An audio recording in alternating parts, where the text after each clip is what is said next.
How the people are doing? Well, that was the unboxing for the iPhone 13 Pro. Not much to talk about, which is precisely why I didn't. And instead, I think we should talk about the iPhone 13 Pro itself. And I'm not really gonna talk much about, the specs and all that. Everybody knows about that. Instead, we'll talk about how much of an upgrade it is compared to last year's 12 or 12 Pro.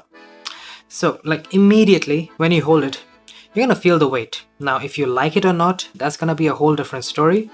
I personally find that to be quite nice. Like, I know a lot of people are very agitated as to why it's so heavy, it can cause hand fatigue and all that, but at least to me, I think the Pro is very solid, like quite ridiculously solid, but still it's nice to hold in the hand. Now the Pro Max, I think that would be a little over the top in terms of weight, but that's a big phone. It's kind of expected. But anyways, the display. I think this is like the biggest upgrade that you can get in the Pros, that is. You don't get the really high-end and proper flagship level display that you get in the Pros here in the regular 13 and the 13 mini, so do keep that in mind. And it's a pretty big deal in my opinion, because not only do we get a really good and bright display, it's actually 120Hz. Finally. It is Apple's ProMotion 120Hz, and it works well. Like, there's no other way to say it. Basically, the moment you switch it on, you see the 120Hz, and it's just smooth sailing from there, no pun intended. Like, all the apps work with it. The animations are buttery smooth. I think you have heard that for different flagships before, but it applies quite well for the iPhone here, because there is no lag, no stutter, and it is so very responsive and fast. It's honestly quite amazing. And it's gonna be even better for those who are actually gonna switch from any of the previous generation iPhones. Like, this is gonna be the most amazing thing that you're gonna see. And of course, a nice bonus here is that the notch has decreased in size. I mean, finally, right? At least something is happening about the notch. I would have preferred if they would have ditched it, but then, the Face ID thing is present and you don't really have any other place to put it. So it's understandable that we still have a notch, at least. Thankfully, it's smaller.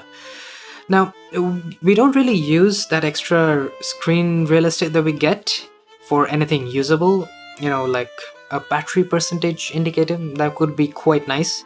But otherwise, I think a smaller notch kind of helps with content consumption, with videos and so on, but yeah, I still believe it's just a bit too obtrusive. Like, a punch hole is much easier to just erase when you're watching content on your screen compared to such a big notch. At least it's headed in the right direction, right? But anyways, another area of slight improvement, which is kind of surprising because usually it's a much bigger deal in terms of the overall improvements we get, but it's in the processor.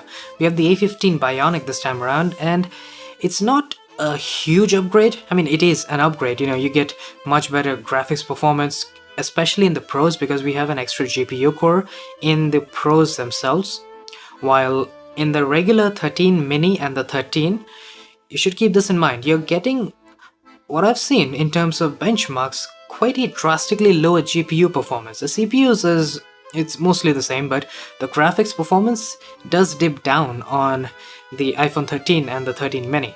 The Pros, however, have a slight advantage there. And we also have quite significantly larger batteries, which can last up to 1.5 hours longer compared to last year's iPhones.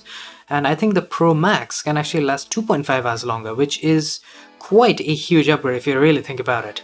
And far as I've seen in terms of battery tests and screen on times that we can get, man, it's driven my expectations for this iPhone 13's battery up by quite a bit. So obviously, I'll let you guys know in the full review how the battery stacks up, but I'm gonna expect a lot from this. Even though it has 120Hz, which I know is gonna consume a lot of power, but even then, I still believe that the battery life is gonna be quite stellar. And now, finally, the biggest area of an upgrade, in my opinion at least, especially because I'm a camera guy, are on the cameras. Essentially, you have new sensors for every single camera setup here. The main sensor has increased in size, which is amazing, no doubt about that, because last year, that was the biggest drawback of the iPhone 12 series in general. The Pro Max, the 12 Pro Max that is, that had a slightly larger main sensor, but it didn't really make that much of a difference. This one here, I'm gonna bet this is actually gonna be very significant in terms of an upgrade compared to anything we've seen before. And it's gonna make the iPhone 13 series as a whole stand up much closer to its competitors in terms of the cameras. We'll of course have a lot of camera comparisons coming out soon enough, and if you want to check those out, well, definitely hit the subscribe button. Also, while you're at it, drop a like on this video because it does help me out a lot. Next up, for the ultra wide, well, this has also improved with the sensor size, and it actually has macro capabilities. Now that is just incredible. I had not expected Apple to give us macro so soon, because usually Apple does these things quite late, but it seems like the macro capability here is actually quite good because the minimum focusing distance is very small. Obviously, camera comparisons will tell exactly how good it is, so once again, stay tuned for that. Next up, we have the 3 times optical zoom. This is the highest optical zoom we have ever had in any iPhone so far. I mean, we have seen 10 times optical zoom, very high quality zoom at that, in Android devices, but this is the maximum in any iPhone, and I kinda understand the premise. The zoom is not meant for like really zooming in, rather it's meant for portraits, giving it a tighter shot. That's the idea behind having a 3 times or 2 times zoom. And we also have a LiDAR scanner, which does give us the capability to shoot night mode portraits, which I am looking forward to. I want to see how well it can compare to many other devices which do have quite fantastic night mode portraits. And well, that's about it. Like, there's not a lot of like crazy new stuff. I mean, yeah, the video features are there.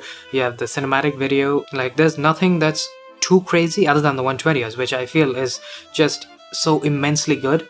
But yeah, other than that, I think everything else is incremental, but it's very important at that because I think Apple was lagging behind in hardware for the cameras, and now they might have just caught up. Anyways, I think that's about it, and obviously hit that like button if you enjoyed, subscribe if you aren't ready, because again, those camera comparisons, you don't want to miss on them.